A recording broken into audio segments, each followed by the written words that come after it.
Hey everyone, and welcome. Today, we're going to talk about something that's, well, it's a genuine data superpower: SQL Window Functions. If you've ever felt kind of stuck with your standard data queries, you're about to discover a concept that will totally change how you approach data analysis. Let's start with a puzzle that trips up even seasoned analysts. All right, so let's set the stage with a really common business puzzle. You know the kind. The request sounds super simple on the surface, but when you actually sit down to solve it with traditional SQL, things can get surprisingly tricky. So here's the challenge. Imagine you have thousands of stores and millions of sales records. How do you find the top 3 selling products, not overall, but for each individual store? Yeah, all at once. This is that classic top N per group problem, and it can be a real headache for a lot of analysts. Now, the old way of solving this? It was a mess. We're talking slow, complicated self-joins or really complex subqueries, what some people call row-by-agonizing row processing. But the new way? It's clean, it's fast, and it uses a single, powerful function to get the job done in just one pass. And that elegant solution, that new way, is the window function. It lets us solve these really complex analytical problems with, honestly, surprising simplicity. So, what exactly is a window function? A window function performs a calculation over a window of related rows. But here's the absolute key. The thing that makes it so different from a traditional aggregate function: it doesn't collapse your data. Every single row you started with is still there in the final result. And that right there is the magic of it. You get the best of both worlds. You get to keep your detailed row-level data while adding this amazing aggregated context right alongside it. It's kind of like seeing both the individual tree and its position in the entire forest, all at the same time.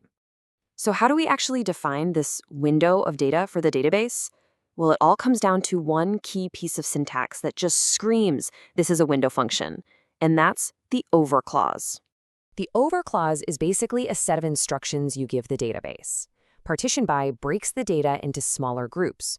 Order by, well, you guessed it, that tells it how to sort the data within those groups. And rows arrange gives it even more specific instructions on which rows to include in the calculation. Here's a really simple way to think about it. Partition by is just like sorting your laundry. Before you start a wash, you separate everything into different piles, right? Your whites, your colors, your darks. In SQL, partition by does the exact same thing. It separates your data into logical piles, like all the sales for store A, then all for store B, and so on, so that any calculation you do will restart for each new pile.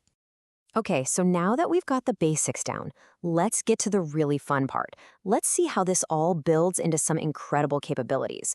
We'll explore 3 key superpowers that window functions unlock for any data analyst. First up, superpower number 1 is ranking.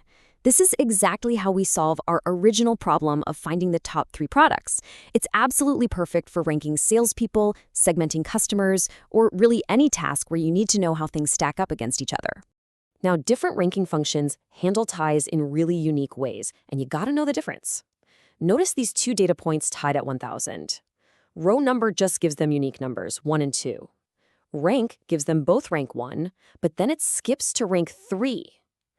Dense rank also gives them rank 1, but, and this is crucial, it doesn't leave a gap. It moves right on to rank 2. Understanding this distinction is key to getting the right result. Our second superpower is creating running totals or cumulative sums. This is incredibly useful for tracking metrics like revenue growth over a quarter or inventory levels over time.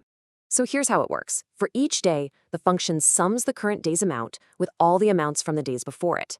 The window of data it's looking at literally grows with each new row, creating this cumulative effect without you having to write any complex loops or joins. Our third superpower is a real game changer. It's the ability for any given row to access data from the rows that come directly before or after it. This is done with functions like lag functions, which lets you grab a value from a previous row. This is so powerful for calculating things like month-over-month or year-over-year growth. A task that once required a slow, clunky self-join can now be done cleanly in a single line. It's fantastic. All right, now that we have the building blocks, let's combine these superpowers to tackle a really complex real-world data problem. Let's talk about something called sessionization. This is a core task in web analytics where you try to group a user's individual clicks into logical sessions or visits. The rule is usually something like, if a user is inactive for more than 30 minutes, their next click starts a brand new session. Here's how we can build this with window functions. First, we use lag to calculate the time gap between each click. Then, we flag every click that starts a new session. And finally, we use a running total on those flags. This sum only changes when a new session starts, which effectively creates a unique session ID. It is such an elegant solution to a really complex problem. You see, this isn't just a neat trick. Understanding window functions fundamentally changes the questions you can ask and the efficiency with which you can answer them. For anyone interested in performance, the difference is just staggering. Old methods like self-joins often have what's called O of n squared complexity, which basically means the runtime just explodes as your data grows. But window functions, they operate in a single pass, which is O of n complexity, a massive, massive improvement in efficiency. One source I came across puts it perfectly. Mastering window functions is the transition from being a data reporter who just pulls numbers to becoming a data architect who can model and solve complex analytical challenges. And really, that's the key takeaway. This is so much more than just learning new syntax. It's about adopting a new framework for thinking about data relationships, and that allows you to build much more powerful and insightful analyses. And that brings us right back to the core of it all. The real power here is seeing both the detail and the context at the same time. So I'll leave you with this. What new complex puzzles could you finally solve if you could see the whole picture, one row at a time?